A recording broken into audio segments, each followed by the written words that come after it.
ऐतिहासिक कार्यक्रम हुआ था। उसमें हमारी टीम ने श्री सुरेंद्र बड़ौता जी करनाल ब्राह्मण सभा के अध्यक्ष हैं, इनकी सारी टीम ने इतनी व्यापक स्तर पर मेहनत करी थी, उसका नतीजा समस्त हरियाणा ने 11 दिसंबर 2022 को देखा था। प्रदेश के प्रत्येक कोने से, प्रत्येक गांव से लोग यहाँ सर्व समाज के लोग भगवान परशुराम का महाकुंभ देखने और मनाने आए हुए थे। उस महाकुंभ में माननीय मुख्यमंत्री जी ने कुछ घोषणाएं करी थी। उन घोषणाओं में आज हम दावे के साथ कह सकते हैं कि 99% घोषणाएं अमल में आ चुकी हैं। एक घोषणा अभी बाकी है, उसको भी समाज की माननीय मुख्यमंत्री से प्रार्थना है उसको भी 11 दिसंबर से पहले घोषणा को कंप्लीट कर दें, ताकि जब एक साल हो वो पूरी घोषणाएं धीरे धीरे हर महीने माननीय मुख्यमंत्री जी मनोहर लाल जी ने एक घोषणा को मुकम्मल कर समाज को बताया कि वे आज ये घोषणा कर दी। आज हमने लड्डू इस खुशी में बांटे कि एक बड़ी समाज की मांग थी, जो दोली की जमीन थी, जिसका मालिकाना हक के लिए बहुत से लोग आवाज उठा रहे थे। माननीय मुख्यमंत्री जी ने घोषणा करी थी कि जो मालिकाना हक निजी व्यक्तियों का है, वो सारी गणना करने के बाद 1700 एकड़ जमीन ऐसी मिली जिस पर प्राइवेट ओनरशिप थी, और वो दोली की जमीन किसी प्राइवेट आदमी ने ब्राह्मण को, बूटेदार को और जो कई सबद हरिवनु के जो उन सबको दी हुई थी। कल उसका FCR श्री TVSN प्रसाद साहब ने उसका नोटिफिकेशन जारी कर दिया। नोटिफिकेशन जारी होने के बाद संबंधित सभी जिलों के डिप्टी कमिश्नर साहिबान के पास उस नोटिफिकेशन की कॉपी कर दी कि ये जो 1700 एकड़ है, इसका मालिकाना हक अब उस दौड़ीदार को मिल गया, जिसके मालिकाना हक मिलने के बाद वो व्यक्ति उस जमीन की खरीद फरोख्त कर सकता है। इसलिए आज हमारी टीम ने संपूर्ण हरियाणा में आज 22 के 22 जिलों में लोगों में अपार खुशी है, लोग लड्डू बांट रहे हैं। तो इसी उपलक्ष्य में आज यहाँ कार्यक्रम है। थोड़ी देर के बाद सोनीपत भी हमारा कार्यक्रम, हमारी टीम का कल बहादुरगढ़ भी कार्यक्रम है, गुड़गांव भी कार्यक्रम है, और रोहतक भी कार्यक्रम है, चरखी दादरी में भी कार्यक्रम है, भिवानी में भी कार्यक्रम है। आज जींद में कार्यक्रम हो चुका है, कई जगह पे आज कार्यक्रम अभी चल रहे हैं। ऐसी कितनी एकड़ जमीन थी सर? ये 1700 एकड़ जमीन है जो रेवेन्यू रिकॉर्ड में हरियाणा सरकार के पास दर्ज थी, जो दौड़ीदारों की प्राइवेट मलकियत किसी ने दान में दे रखी थी। एक्स आदमी ने किसी ब्राह्मण को, बूटेदार को जो जमीन दान में दे रखी थी, आज उसको उसका मालिकाना हक मिल गया। कब्जा उसी का था, बो रहा था, घर बना रखा, जो भी था उसी का था, लेकिन आज उसको बेचने का अधिकार माननीय मुख्यमंत्री मनोहर लाल जी ने दे दिया, जिसकी घोषणा उन्होंने 11 दिसंबर 2022 को करनाल की पावन धरा पर करी। तो करनाल वाले लोगों की कितनी जमीन जगह है? अब ये 1700 एकड़ है, इसकी आज शाम तक हम जिले वाइज सारा डाटा बता देंगे आपको। जिनको मिली है वो ब्राह्मण समाज से है या अलग अलग समाज से? उसमें ज्यादातर जमीन ब्राह्मण समाज की है, लेकिन उसमें कुछ बुट्टेदार हैं और भी कई ऐसे हैं, गुंडेदार हैं, उनकी भी जमीन है। लेकिन ब्राह्मण समाज की ये बड़ी डिमांड थी, 2 डिमांड 3 डिमांड जो ब्राह्मण समाज की थी, जो हमने 22 जिलों में घूमकर जब ये कार्यक्रम किया था। बड़ौता जी, हमारे अंकल जी साक्षात बैठे हैं, सारी टीम, गौतम जी हमारे, कुलदीप, कौशिक जी, दिनेश जी, सारे हमारी टीम बैठी है। 3 मुख्य मांगे निकल कर आई थी। पहली मुख्य मांग थी, हर व्यक्ति कहता था कि दौड़ी की जमीन का मालिकाना हक दो। बहुत सी राजनीति हुई इस पर, तो फाइनली मुख्यमंत्री ने दौड़ी की जमीन का फाइनल नोटिफिकेशन निकाल दिया। दूसरी डिमांड थी कि ब्राह्मण आयोग का गठन हो, लेकिन ब्राह्मण आयोग का गठन करने के बजाय माननीय मुख्यमंत्री जी ने घोषणा करी थी, जो बहुत अच्छा उनकी सोच थी, कि हमारे को समाज को जातियों में नहीं बांटना है, उनके लिए हरियाणा एक, हरियाणवी एक। उसी कॉन्सेप्ट पर उन्होंने कहा था कि पुजारी पुरोहित बोर्ड का गठन करेंगे। आज आप सबको पता है कि हर मंदिर में एक पुजारी है, पुरोहित है, उसको आजीविका चलाने के लिए कुछ संघर्ष करना पड़ता है। बीच में कोरोना काल भी ऐसा आ गया था कि हर आदमी मंदिरों से, भीड़ से, हर जगह, तो उनका गुजारा नहीं होता था। तो उसके लिए उन्होंने पुजारी पुरोहित बोर्ड के गठन की घोषणा की थी, वो भी जल्दी से जल्दी नोटिफिकेशन हो जाएगा। तीसरी ब्राह्मण समाज की और सर्व समाज की डिमांड थी, जो पैरावर वाला इशू था, विगत जून में कैबिनेट में माननीय मुख्यमंत्री मनोहर लाल जी ने उसका भी सारा निपटारा कर दिया। जो 3 जगह पर गौड़ शिक्षण संस्थान को जमीन दी थी, 3 जगह पे फैली हुई थी, उन 3 टुकड़ों को एक टुकड़े में कंप्लीट करके बेहतरीन लोकेशन बना के वो दे दी थी। सर्व समाज हरियाणा ने तकरीबन 22 के 22 जिलों से जो भी ब्राह्मण प्रतिनिधि थे, हमारी टीम के साथ उन्होंने माननीय मुख्यमंत्री जी का भी धन्यवाद किया था। मुख्यमंत्री आवास चंडीगढ़ पर भी वो कार्यक्रम भी उन्होंने इसीलिए किया था कि हमने सारी घोषणाएं पूरी कर दी हैं, और जो करनाल लोकल घोषणाएं थी, भाई मतीदास सतीदास चौक, छिब्र चौक का था नामांकन, पुराना जो परशुराम का था उसका चौक का सौंदर्यकरण कर दिया, एक चौक की सड़क का नाम भगवान परशुराम बाग के नाम लिख दिया। आपकी धर्मशाला को 31 लाख रुपए प्राप्त हो गए होंगे सारी धर्मशालाओं में, ये काम चल रहा है, आप सारी चीज देख रहे हो। और ऐसी और एक बड़ी डिमांड थी, जो कैथल के अंदर यहाँ मेडिकल कॉलेज बना है, पिछले से पिछले महीने में उसका भी नामकरण यहीं से घोषणा करी थी। लोग ये कह रहे थे कि भाई भगवान परशुराम की प्रतिमा लगाई जाए, तो मुख्यमंत्री जी की ये सोच थी कि ऐसा काम करना चाहिए जिससे लोगों को फायदा भी हो।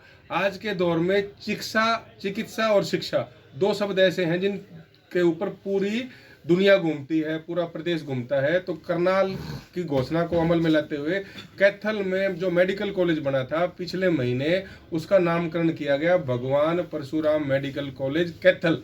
हमारी टीम ने, बड़ौता जी भी थे, सारी टीम गई थी। हम उस गांव के सरपंच के घर भी गए और एक्स सरपंच के घर भी गए, जिसने अपनी 25 एकड़ जमीन सरकार को मेडिकल कॉलेज बनाने के लिए दी थी। तो हमने मुख्यमंत्री से आग्रह किया कि भगवान परशुराम के वंशज और भगवान परशुराम के अनुयायी 36 जाति के हैं, वो सब लोग उस गांव में गए और उस गांव की धरती को नमन कर कर उस गांव की ग्राम सभा का हमने धन्यवाद किया कि आप लोगों ने भगवान परशुराम मेडिकल कॉलेज के नाम से अपनी जमीन दी थी। सर एक सवाल है, आज इन दिनों में देखा जा रहा है कि हिंदू धर्म का प्रचार प्रसार काफी ज्यादा हो रहा है, मैं हिंदू, इस प्रकार के शब्द आ रहे हैं, उसको किस नजर से देखते हो? मतलब हिंदू में कौन कौन शामिल है, क्या मानते हो? देखो, हिंदू, हम बचपन से एक ही चीज पढ़ रहे हैं कि हिंदू एक जीवन जीने की कला है, एक पद्धति है, सनातन का हिस्सा है। ठीक है, अगर देखो हर व्यक्ति को जिस धर्म में उसने जन्म लिया या जिस धर्म में उसकी आस्था है, तो उसको मानना पूजना करने का पूर्ण अधिकार है। कौन कौन सी जातियों को मानते हैं, मतलब जात में बांट दिया हिंदू को? देखो, मैंने पहले ही कहा था कि देखो, मैं तो इन जाति पाति से दूर ही रहता हूँ। अब भगवान परशुराम को हम लोगों ने कई जगह, हमने जब कार्यक्रम की शुरुआत की, अंकल जी आपको ध्यान है, हमने कहीं भी ब्राह्मण शब्द का प्रयोग नहीं किया। भगवान परशुराम महाकुंभ, 36 जातियां, सर्व समाज, उसमें हिंदू हो, मुस्लिम हो, सिख हो, ईसाई हो, हमने सबका स्वागत किया था। और इसी की परिकल्पना माननीय मुख्यमंत्री जी करते हैं। आप उनकी 3 चीजें देखो, उन्होंने मुख्यमंत्री पद की शपथ लेते ही पहला काम किया, अपने नाम के आगे से खट्टर हटा दिया। दूसरा काम उन्होंने किया, अपने जो उनका घर है, उनके घर के बाहर भी उन्होंने संत कबीर कुटीर के नाम से लिख रखा है। तीसरा, हर जगह वो बोलते हैं कि उनके लिए समस्त हरियाणा और समस्त प्रदेशवासी परिवार है, इसलिए उनका एक नारा था, हरियाणा एक, हरियाणवी एक। तो इसी चीज में धर्म जिसको जो मानता हो, ये एक बड़ा टिपिकल शब्द है। देखो, मेरी आस्था सनातन में है, मैं हिंदू धर्म को मानता हूं, तो मैं उसका पूजा भी करता हूं। जो विधि विधान मेरे पूर्वज सिखा के गए, मैं उसकी पालना भी करता हूं। सर, धौली की जमीन की बात हो रही है, लोगों को ये नहीं पता वो धौली की जमीन होती क्या है। मैं बताता हूँ धौली सबसे पहले थोड़ा इसके बारे में। धौली की जमीन वो होती है कि जो जमीन प्राइवेट लोगों ने किसी व्यक्ति को दान में दी थी, किसी व्यक्ति को कि ब्राह्मण को, व्यक्ति में ब्राह्मण भी आ गया, बूटीदार भी आ गया, और जो भोंडीदार भी आ गया, ये कुछ सब थे। कुछ गांव में जातियां होती थी जिनको ये जमीन दी गई थी, किसी ने दान में दी थी। आज आपके पूर्वज सक्षम थे, तो उन लोगों ने ब्राह्मण को जमीन दे दी, 5 एकड़ दान में दे दी, 10 एकड़ दान में दे दी, तो उसकी मालिकाना हक तो उसके पास था, वो कास्ट तो ब्राह्मण करता था, लेकिन बीच में एक ऐसा था कि भाई उसको वो बेच नहीं सकता था।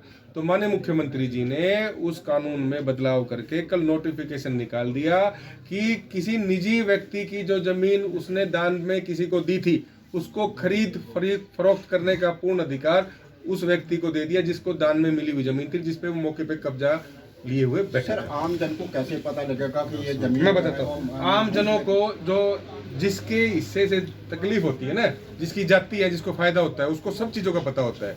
1700 एकड़ जमीन ऐसी चिन्हित करी रेवेन्यू डिपार्टमेंट ने, राजस्व विभाग ने, जो जमीन ब्राह्मणों को किसी न किसी रूप में दान में मिली हुई थी, उसमें बूटीदार भी, खोड़ेदार भी शब्द था, लेकिन मेजोरिटी की जमीन ब्राह्मणों की थी। उसका मालिकाना हक का विषय काफी दिन से चल रहा था। हमने जब 22 के 22 जिलों में घूमा, तब हमने ये विषय इकट्ठे किए थे कि क्या विषय मुख्यमंत्री जी के सामने समाज रखे।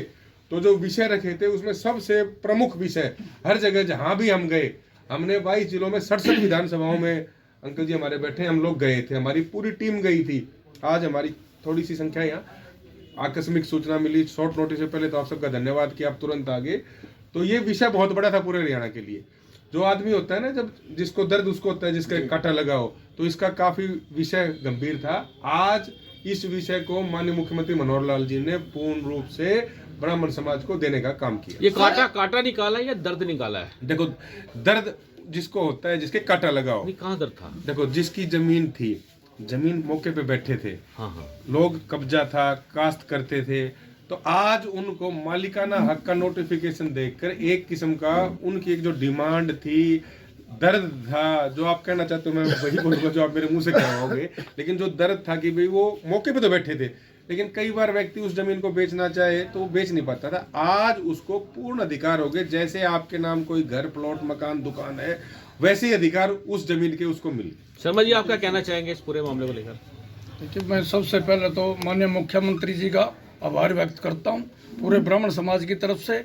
और मेरे से पूर्व सुनील जी ने आपको विस्तार पूर्वक इसमें बताया, हमारी जितनी भी 11 दिसंबर 2022 को जो प्रदेश सत्र का भगवान परशुराम महाकुंभ हुआ था, माननीय मुख्यमंत्री ने जो घोषणा की थी वह सारी लगभग पूरी हो चुके हैं। एक घोषणा ऐसी है जो भी पाइपलाइन में है, जल्दी पूरी हो जाएगी, भाई साहब ने बताया आपको।